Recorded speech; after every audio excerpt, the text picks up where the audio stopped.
So I want you to hear this statement. God does not need a full church of people.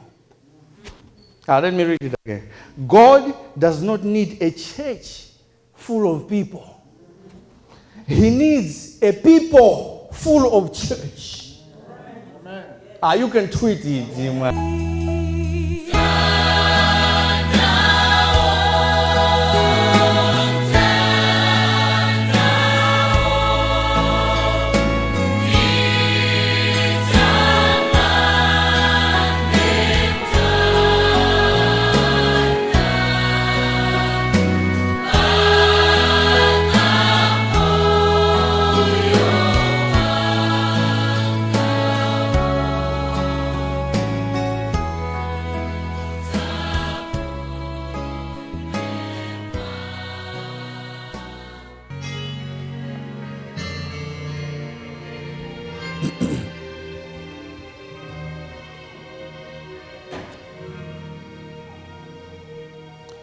Why should I feel discouraged?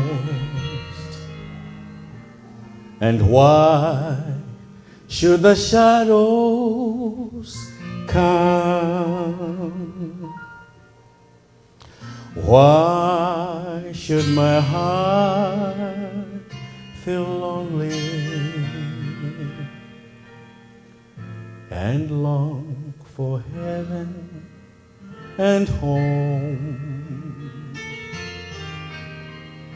When Jesus is my portion,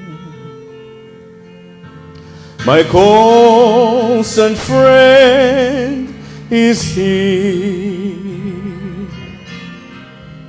His eyes on the sparrow, and I know He watches me. His eyes on the sparrow,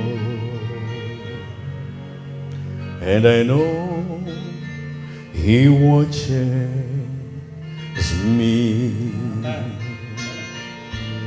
So I sing because I'm happy. Oh, I sing because I'm free.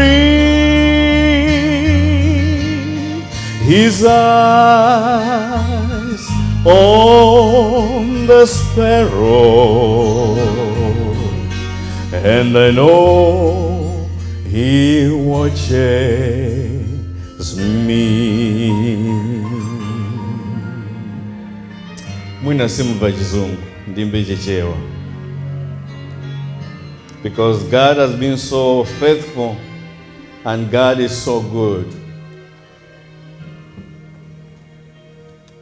Ndigwera jitu mpwai, ndikuranka wanso, ntima ntumira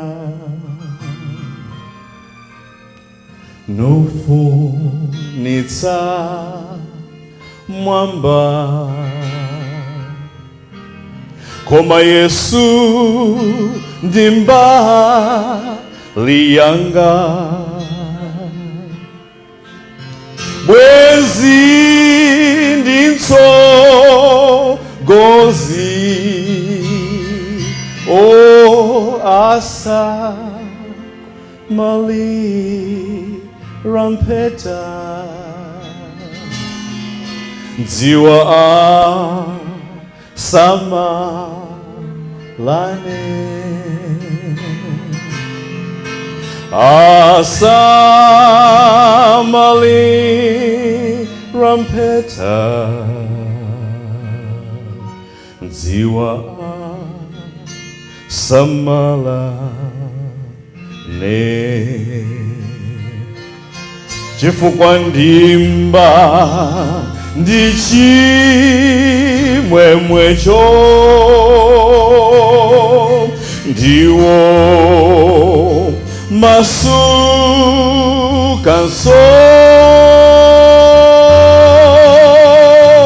asa mali rampeta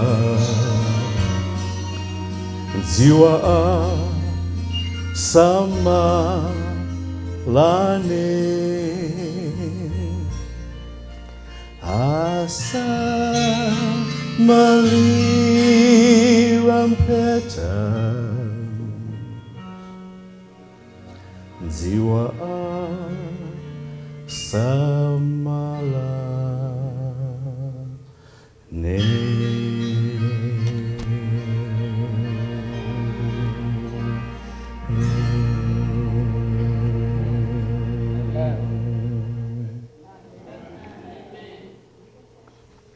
Let's pray together. Love and kind Father,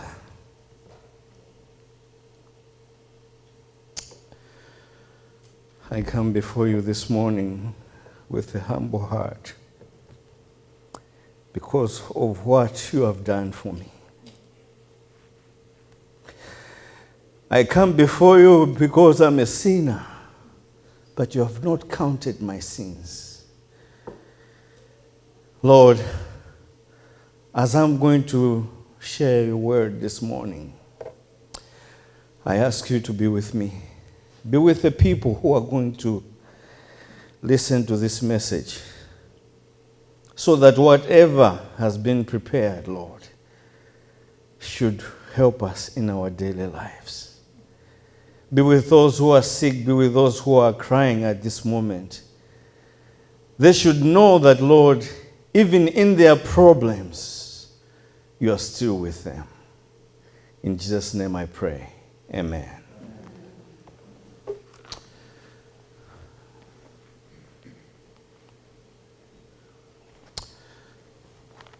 I would like to thank again the church. Oh, do me a favor. Do me a favor. Can you move closer? Can you move closer?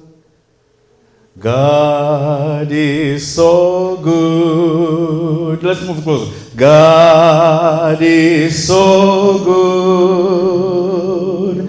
God is so good. He's so good to me. One more time.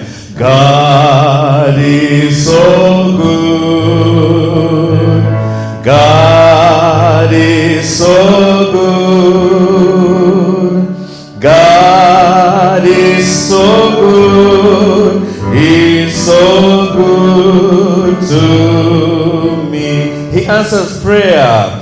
He answers prayer. He answers prayer. God is so good. He's so good to me. I would like to thank the leadership for letting me once again to stand and share the word. When I got this chance that I could speak, I had been reading about discipleship. You can ask Elder Gumwenda when he said, can you? I said, yes. Before he said, can you preach? I said, yes, I can. Because I sometimes the word just makes you get excited about it and you just want to share it. So I hope we're going to get it the way I got it, the way I understood it with the help of the Holy Spirit. Mr. Howie, I'm so glad to see you this morning. It's been a long time. Please come again. This is your home church. Thank you so much. The topic that I put, I said discipleship unpacked.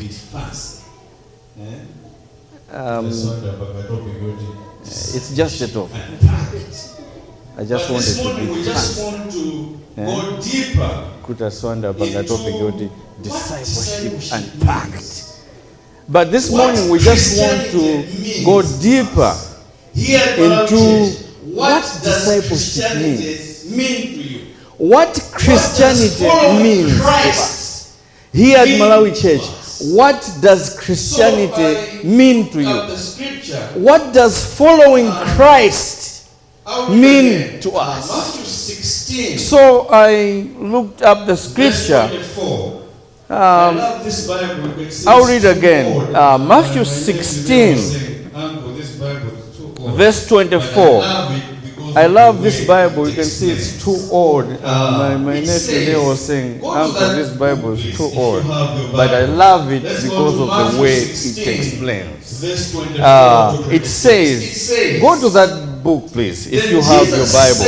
Let's go to Matthew 16, verse 24 to 26. It says, then Jesus said to his disciples, let him deny himself. If anyone desires to be my disciple, let him deny himself. So this Bible, it explains itself. It says, that is, disregard, lose sight of, and forget himself and his own interests. His cross and follow I don't know if your Bible says that. It says, cleave steadily and to take me. up his cross and follow me. In brackets it says, cleave steadily to me in dying also. That really is fact. That this discipleship we are talking about, it says that we have to cling to Christ. We have to be like Christ. We have to do what Christ wants us to be. Even if it means dying for it.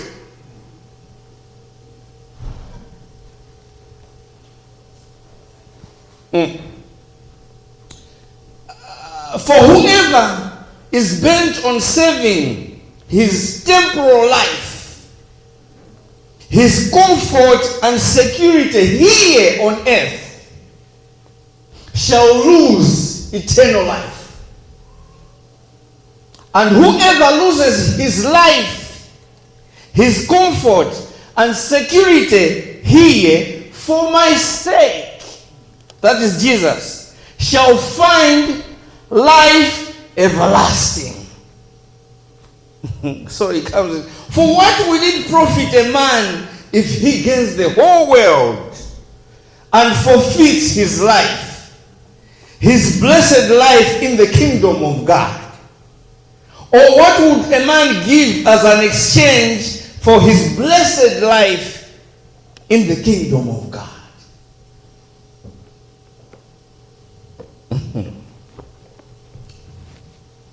So when I started writing my notes, my first sentence that I wrote was, discipleship is costly.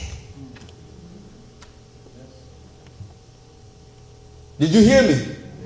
Discipleship is what? Costly. Because loaded in this word of discipleship is the word discipline. No. In this word of discipleship, loaded in it is the word what? Discipline. As a people, we despise discipline.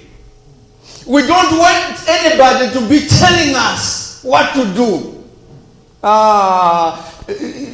Answer me if you're with me. We don't want anybody making any demands on us. We rebel against discipline. So I said, what is the definition of disciple? I went to look it up. And it says that one A disciple is one who accepts and assists in spreading the doctrines of another. That's the first one. So they gave an example such as Christianity. One of the inner circle of Christ's followers, according to the gospel accounts. The other definition says it is a convinced adherent of a school or an individual. So you adhere to that person. The other definition said a dedicated what? Follower. Not just a follower, but a dedicated what? So what does it mean to be a Christian then? Some people believe that to be a Christian means belonging to a church. But if going to church can make you a Christian, then sitting in a garage can make you a car. Huh? That's not Christianity, just coming to church. Others believe baptism makes one a Christian. Still others believe that being religious and morally clean is enough to allow one to even wear a name of a Christian. But to answer the question, let's look at the word Christian itself. It really means Christ ones. If you're saying I'm a Christian, you're saying I'm a Christ one. I'm like Jesus. One who is like Jesus.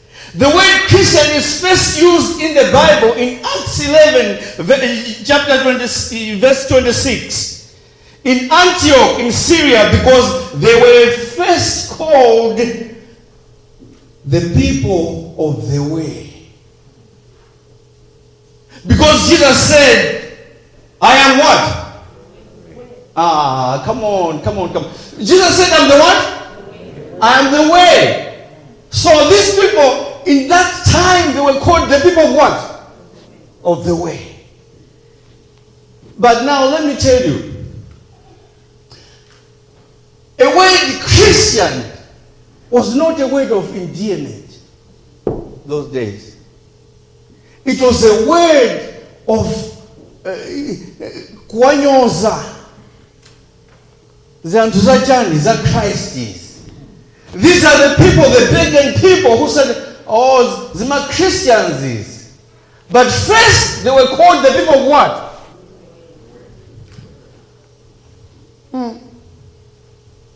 So the pagans criticized them and said, they are called Christians. It was not a term of endearment, but it was a mockery word. And they hated them because they acted like Christ. They looked like what? Christ. They talked like who? And Jesus reminds us here that if they hated me, they are going to hate you, because a servant is no greater than the master. And many of us do not like the discipline. We don't like the yoke of Christianity. I put that word yoke because we use it so much. You say, my yoke, Christian should not be in a yoke. No, Christian, being a Christian is a yoke.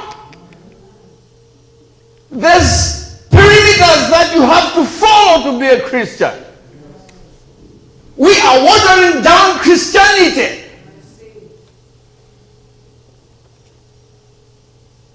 As long as you come to church, as long as you are looking holy on Sabbath day, Christianity is more than that. Christianity is the way of life. And if they were called the people of the way, it meant that some people should look at them and follow that way. Do people look at us and follow us? Or maybe we are the people who even make people not to follow Christ.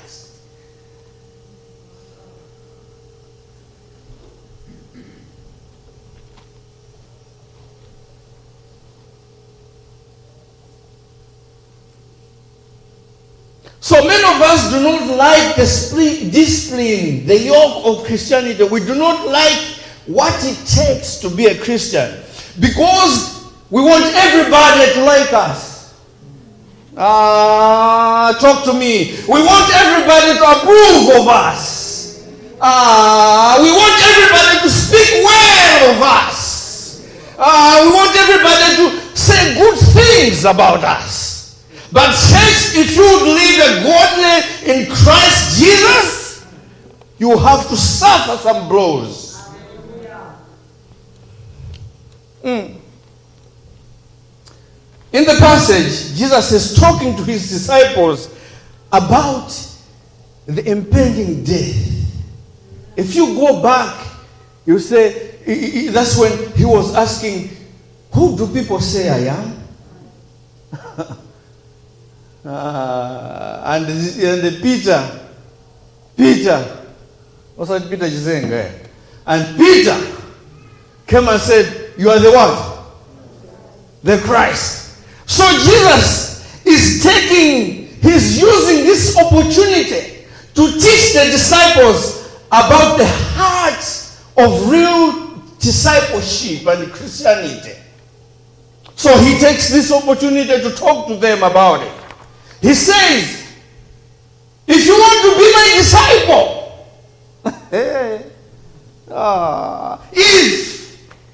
if you want to be my disciple, you must first deny yourself. Take up the cross and what? Follow me. Actually, Luke says that follow me daily. When you read in Luke says that take up your cross and follow me what? Not only on Sabbath. Take up your cross and follow me when you're at work. Take up your cross and follow me when you're at school.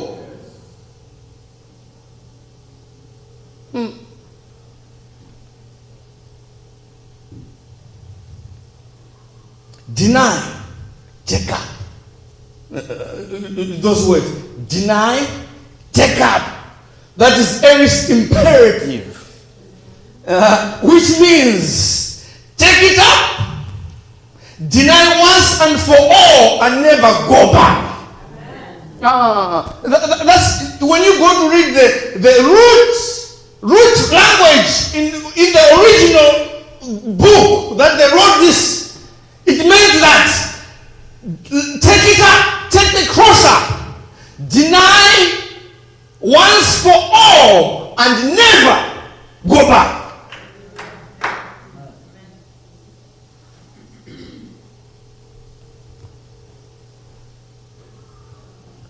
So the word follow me is a present imperative, which means follow me in everything you do.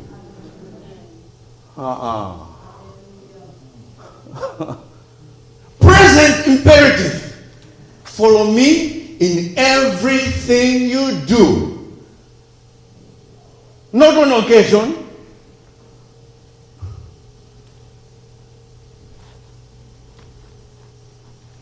In every circumstance, in every situation, in every storm that you're going through, in every life moment, follow me.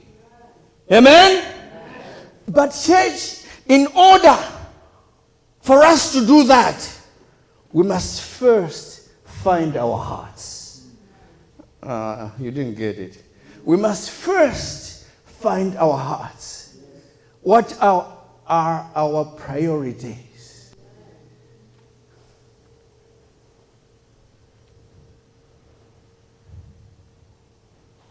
If Christ is the center of our existence. We need to find him before we leave this place today.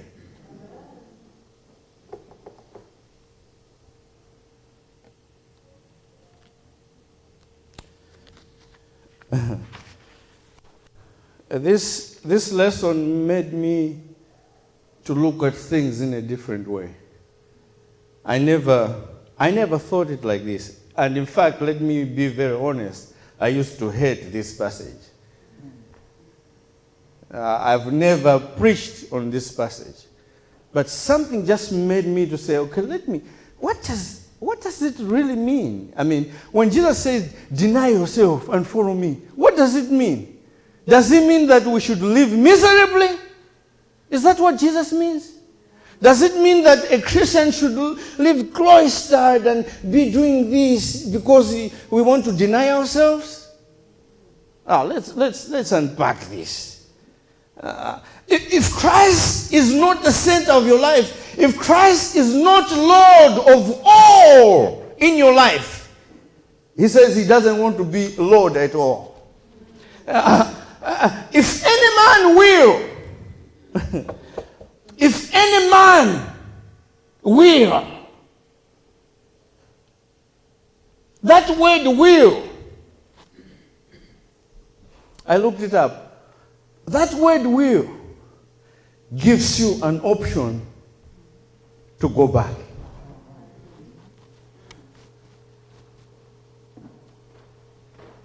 So it's either you follow him or don't follow him. And no middle ground. So you have an option. You have an option to say, I'm going to follow Christ and I'm going to be fully committed, or I'm just going to go and enjoy outside.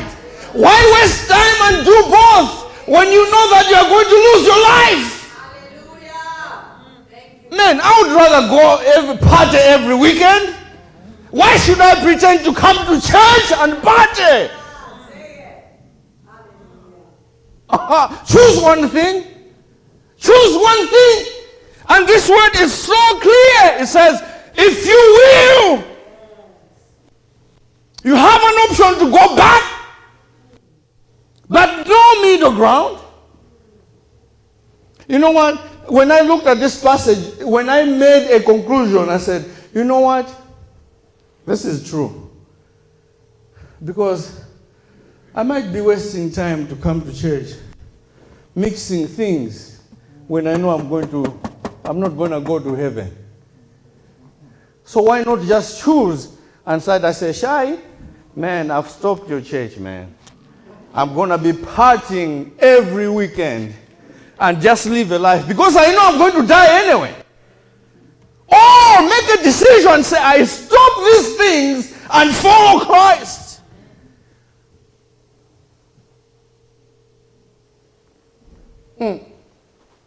This passage really made me think.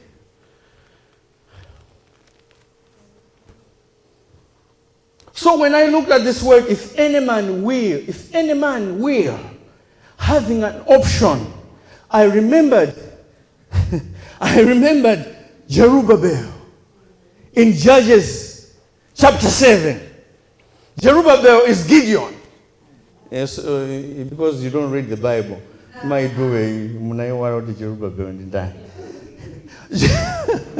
Zerubbabel is Gideon.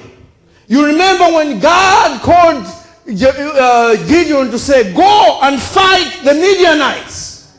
Gather some people so you can fight these people. And he went and God sent 2,000 men who were ready to go and what? Fight. But God said to Gideon, no. You have too many. You have too many. Go and whisper in these people's ears that anyone who wants to go home can go home now. He did that. When the 2,000 went what?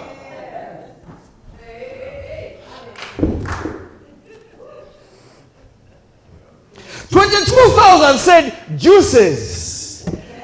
I'm out of here. They left and went home and never what? Came back. And the 10,000 people were left. But God still said, no. You still have got many people in this group. Take them to the river and I will test them for you myself. Those who get down and get in the water, splashing the water, drinking, those put them on another side. But those who go and kneel, while drinking, they're looking this side, they're looking their surroundings, they have their weapon, put them on another side. Where am I heading to with this? And 300 were left. So it means that 9,700 people what? 300 were left.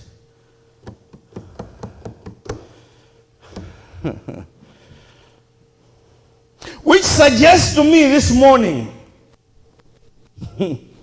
that when 22,000 people left, not everybody wants to be a soldier.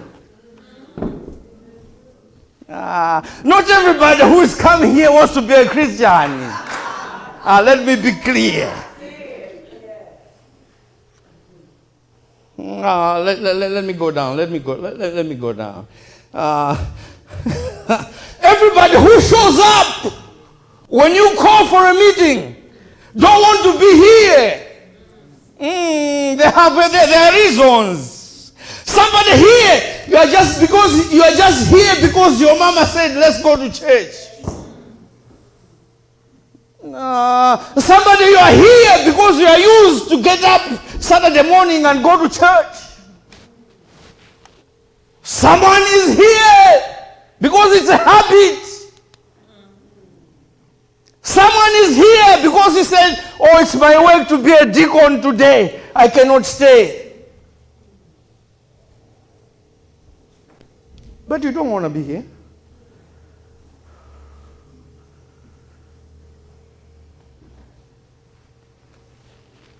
Maika tunda matindi malarata ni kama yankura.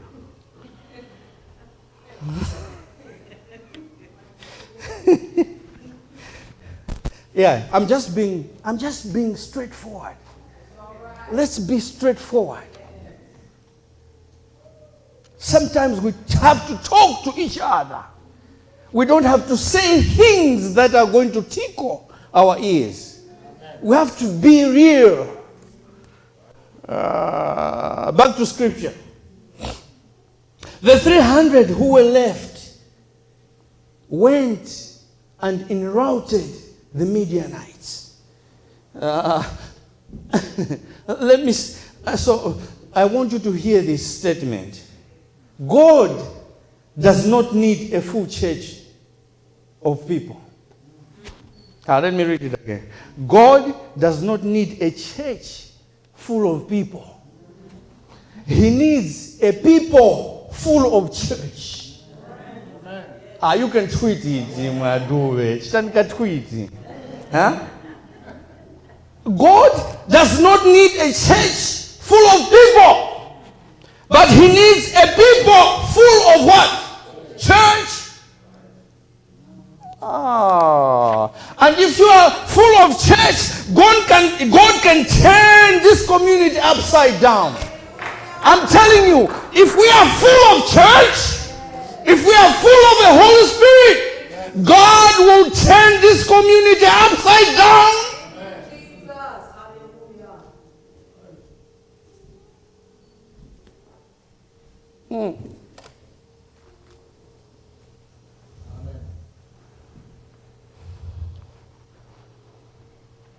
It's sad, but God will not have unwilling soldiers. He will not. God will not have unqualified soldiers. No. No, anyone who comes to the ranks of serving God with their eyes open will not be taken. He wants you to be wise. In other words, God doesn't want us in here under false pretense. This is not a show or a club, man. It is a living, active, dynamic body of Christ. And if you would be a disciple of Christ, you've got to give up what you want and follow what he wants. See how quiet you got?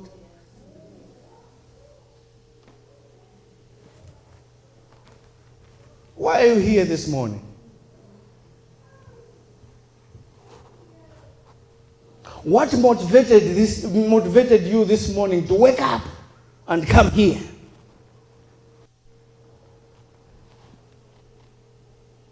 I want to believe this morning that the reason you came here is because you love the Lord with all your heart. Why does even Malawi Church exist? 3 reasons. Three reasons. Others you can add. But number 1, to exalt his name. Number 2, to equip the saints or the Christians. Number 3, to evangelize the gospel. That's why we're here for. Not to eat potluck downstairs. That's an additional. Not to talk about politics back home. That's an additional. Not to make friends. That's an additional. Not to see and to be seen.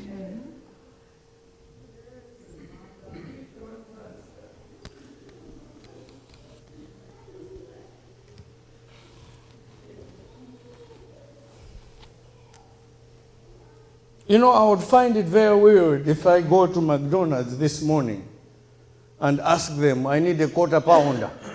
And they tell me that we don't serve quarter pounders. You would be surprised, right? Or a number 1, a cheeseburger. If you go to McDonald's and they tell you, oh no, we're only serving salads. You'll be surprised, right? Because McDonald's is known to be serving those what? Burgers.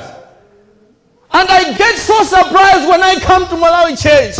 Hear me. I get so surprised when I come to Malawi Church that people would come and sit here and not open their mouth until they go out.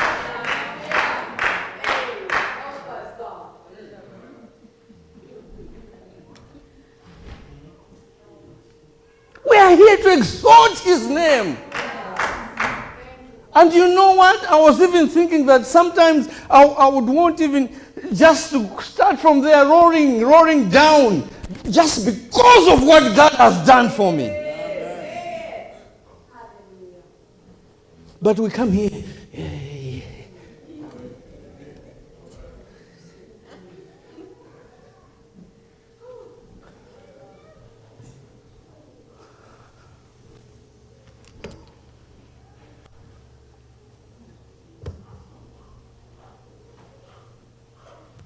We've got enough members, but we need disciples. We've had enough members. I'm the secretary.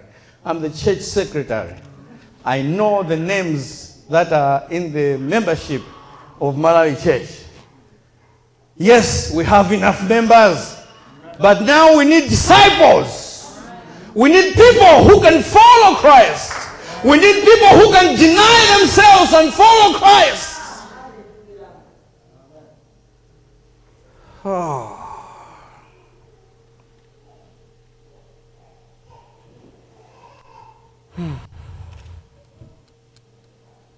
Now, let me tell you this, maybe you didn't know. Maybe to us, it is simple because it's nowadays that we just read what happened that time. But I want you to take your mind back then. For the disciples of Jesus, the call to follow him meant forsaking everything. Peter and them, they were fishing. You know that?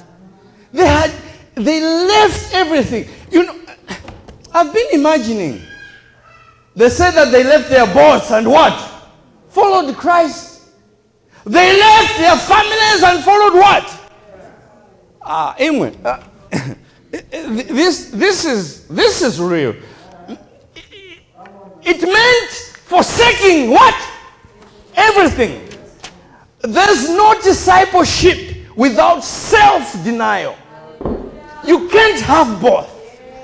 Your life and mine boils down to nothing more than our priorities. We go where we want to go. We do what we want to do. We follow what we want to follow. We are willing to do what we love doing because whatever our hearts are in, that's what we're going to do. Now, church, if you know more about your money, if you know more about your education, if you know more about your worth than knowing your Bible, you need to check your priorities. If your heart is more into some stuff that happens outside the church, that when you get to church, you fall asleep, you need to check yourself.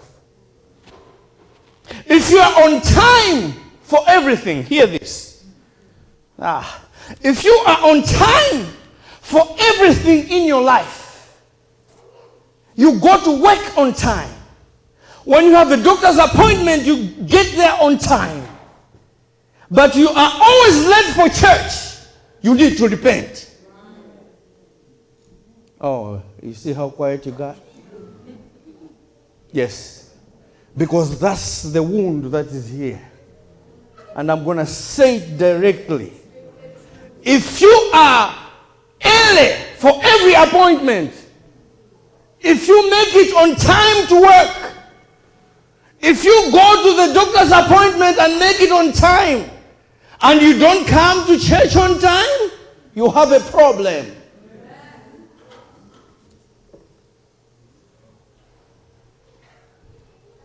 You are not a disciple. Oh.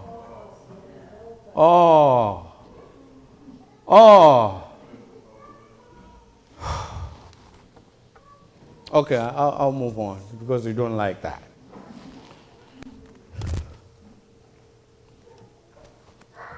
But what kind of a Christian are you? That's the question. What kind of a Christian are you? Ask yourself, what kind of a Christian I am? Sometimes you tell Pastor Soko, oh no, I cannot come to church. You know, Pastor Soko, this is America. You know how when we want to sound American. You know, Pastor Soko, this is America. And I have to rest. Come on, who provided that job? Who is going to give you that rest? I thought, is that God that you want him to give you a rest? Is that God that you want him to give you the blessings? Is it not the same God that you want when you're sick? Oh.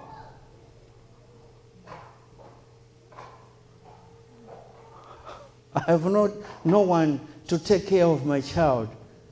They are not your kids. Those are God's kids. Those kids belong to who? Let him take care of them. Come to church. Bring them to church.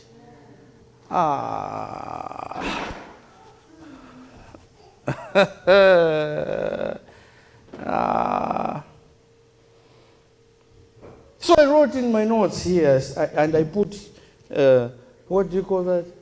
Commas, Because I saw this is special. I wanted you to get it. Suppose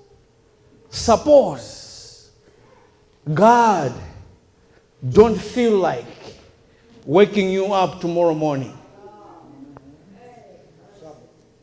Or even if he can just say, you know what, I'm going to just hold him down for 3 hours.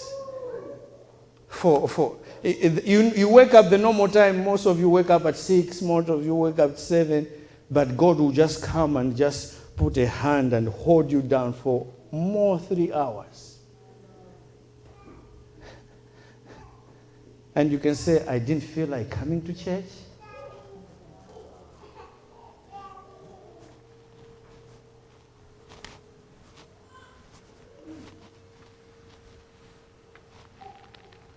All the doors that God has opened for you. All the blessings God has showered upon us. All the prayers God has answered for us. Sometimes we forget these things. You are not here this morning because you've got money. You are not here because of your education. No. You are not here because you work with white people. You're not here because of you, because of the Lord's mercy.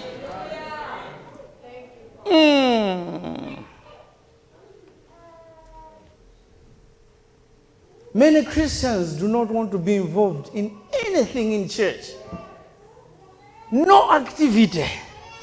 But it says that when I read in this passage, they say that discipleship involves what? What did I say? Those 3 things. Discipleship involves you to be active because you are an adherent to the master, and you are going to tell somebody of what the master says. So you can be loyal to come to church and come and hear Pastor Mazengera preach, and you keep it to yourself. Your discipleship is not complete.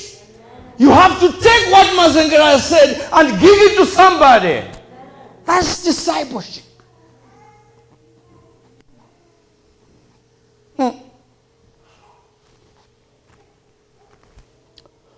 Oh, let me wind up because people are sleeping.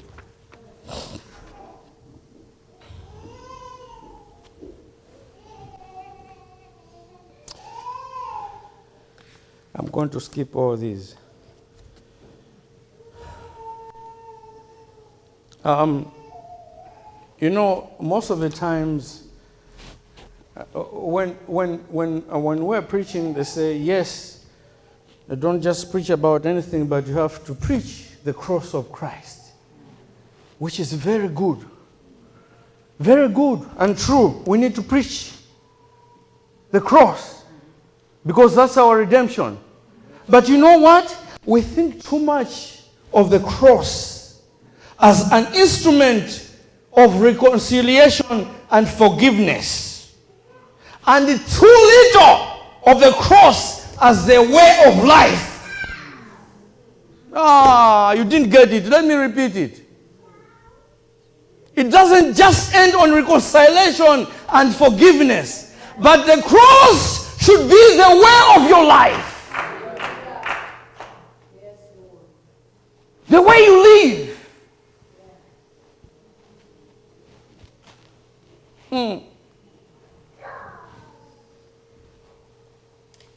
Cross-bearing.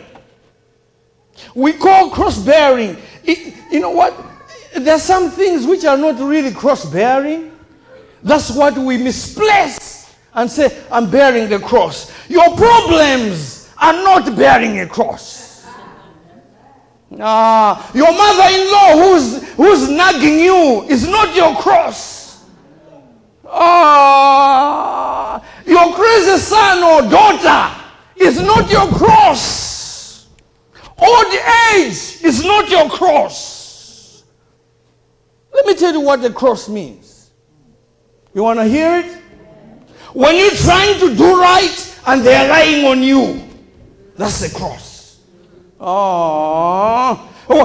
When you are trying to save God and they're on the parking lot plotting against you, that's the cross.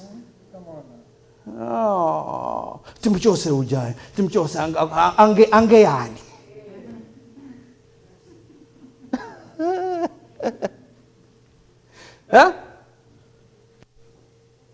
When you are trying to give God your best and they are speaking evil against you. Bearing the cross means sometimes you got to give up right for wrong for the sake of Christ. That's bearing the cross. The cross is not just an instrument of reconciliation and forgiveness.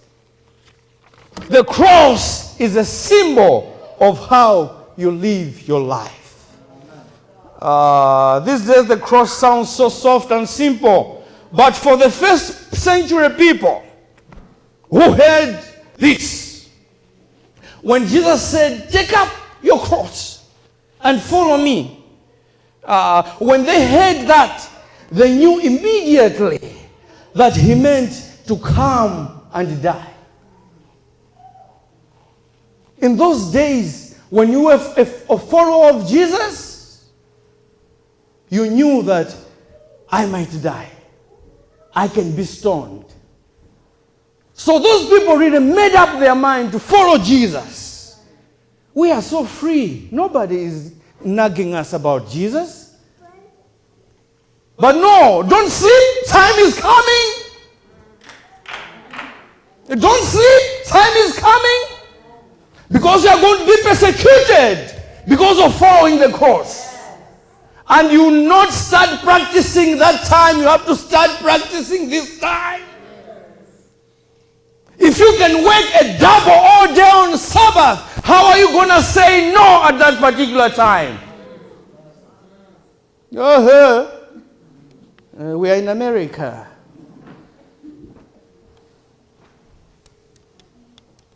Don't lie to me. I am one of the administrators of work.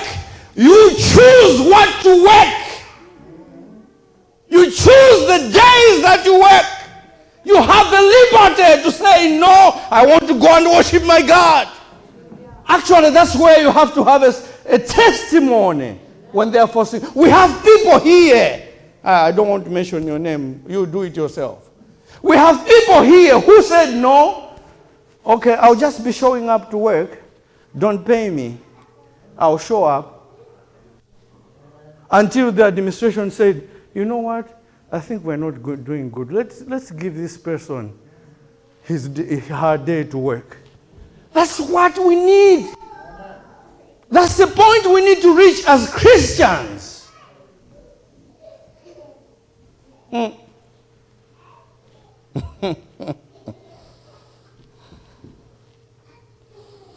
Bearing a cross, you may lose your job. Bearing your cross, if you are following Jesus faithfully, you will lose friends. If you are following Jesus faithfully, your family will kick you out. And if your faith does not bother somebody, then you better check it out. Because if you are really committed and a real disciple of Christ, you are going to make someone upset.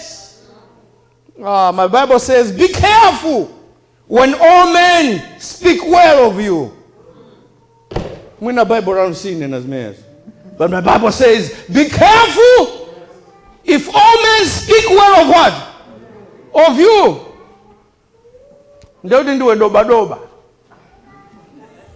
You go here and be nice here. You go here and be nice here. You talk about Mazengera. You talk about Soko here.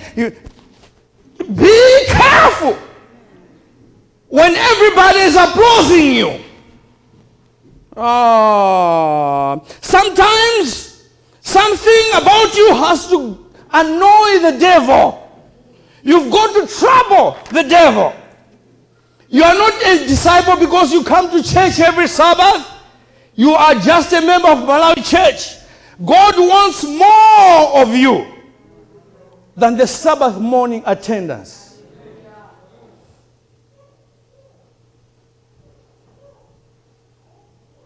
Because Sabbath morning attendance could be duty, could be habit, to see and to be seen.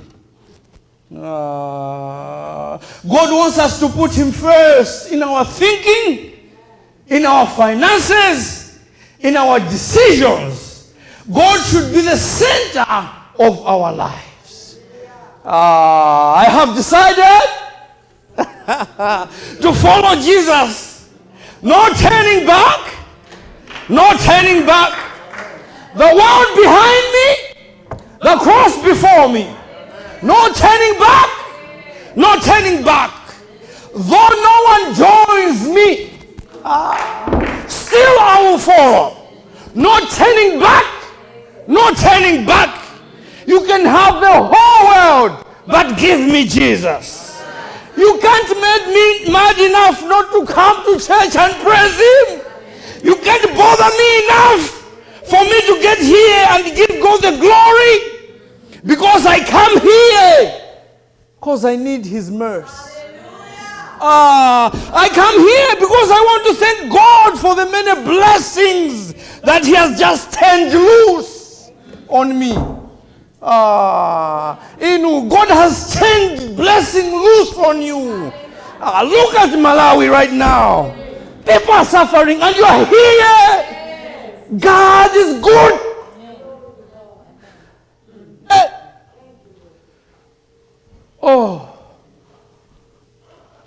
Yesterday I was remembering a period when I was at home. Johnson remembers that. When we could walk. Sometimes walk from Eswazini to Mzimba. Walking. Shortcut. Because there's not even one car that has passed at Eswazini. So you have to walk and do what you need to do in Mzimba. You have to walk all the way to Ntungwa. But I come here, God has given me a car that I want, when I want to go, when I want to come, I do that at any time. I'm with this God. And we forget that.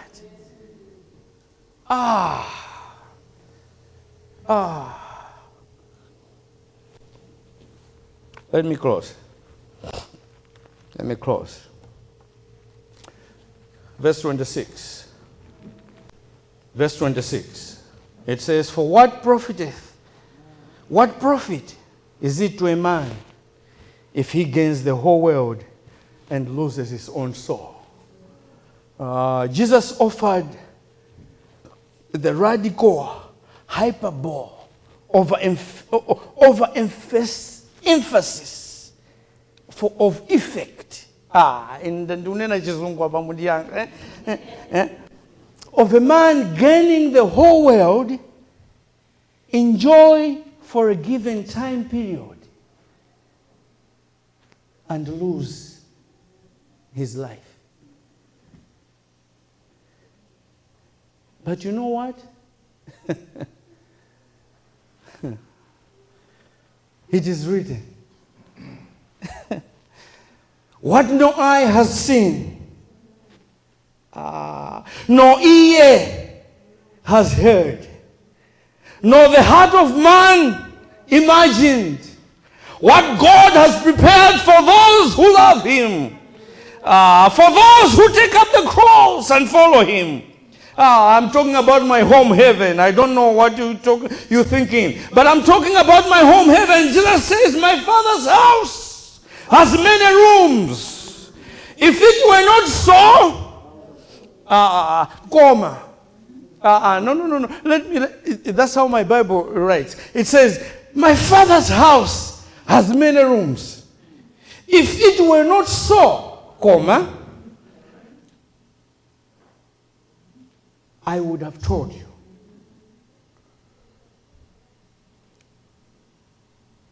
Would I have told? Oh, no, there's a question. Yeah, that's why I made it comma. I wanted you to hear it in this way because I've been hearing it differently, me too, before. It says, my Father's house has many rooms. If it were not so, comma. So he's asking a question, would I have told you that I'm going there to prepare a place for you? He's reasoning with you. He's saying that I should have not told you that I'm going to prepare a place for you. Because my Father's house has got what? So many rooms. And he says, and if I go and prepare a place for you. I'll come back and take you to be with me, that you also be where I am. And John says, when we get there, one of the elders will ask, who are these in white robes? Who are they? And where did they come from? The answer is, these are they who have come out of the great tribulation. They have washed their robes and made them white in the blood of the Lamb. Never will they hunger anymore. Never will they thirst anymore. Never will the sun scorch them. For the Lamb will be at the center of the throne. I want to be there. I want to be there. I have seen that my discipleship has been fake. When I read this passage, I've seen that my discipleship has been fake. Has not been what Jesus meant, that you follow me. When he said, follow me, forsake everything. Put me first. Seek ye first the kingdom of God. I don't know. I don't know about you this morning. I don't know about you this morning. If you feel the same, you stand with me as we pray. God has opened up his word, and he wants us to repent. He wants us to change. He wants us to be better. He just don't want us to be members, but he wants us to be disciples.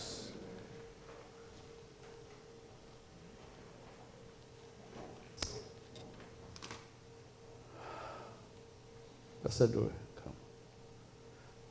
I surrender all. I surrender all. All to him, my blessed Savior. I surrender all. One more time, I surrender all. I surrender all. I surrender all.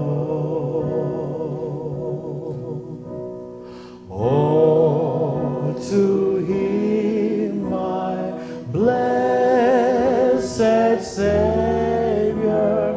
I surrender. Prayer. Our kind and precious Father, we are grateful this afternoon for the manner in which you have spoken to us. As you spoke to us, you searched our hearts. And each one of us is standing on his or her own feet as a testimony to where we know we could have done better following you. Beginning with me, Father, and then our preacher, and the whole congregation, Father, we invite you to search us further. Our presence in this church is an indication, Father, that we want to be with you. We want our relationship with you to be good. We want someday when you shall come to redeem the chosen few, we want to be amongst that number. Sometimes we are choked by the cares of this world. Our discipleship has not been good. Father, help us. By ourselves we can do nothing. We call upon your strength. We fall underneath your cross, that you give us the strength to walk this Christian journey. Hold on to our hands and never let go. When we stumble, pick us up, Father. Make us the light and the salt of this world wherever we are. Bless us in a very special way. Bless the preacher and his family. And bless this congregation as we commit ourselves again in your hands. In Jesus' name we pray. Amen. Amen.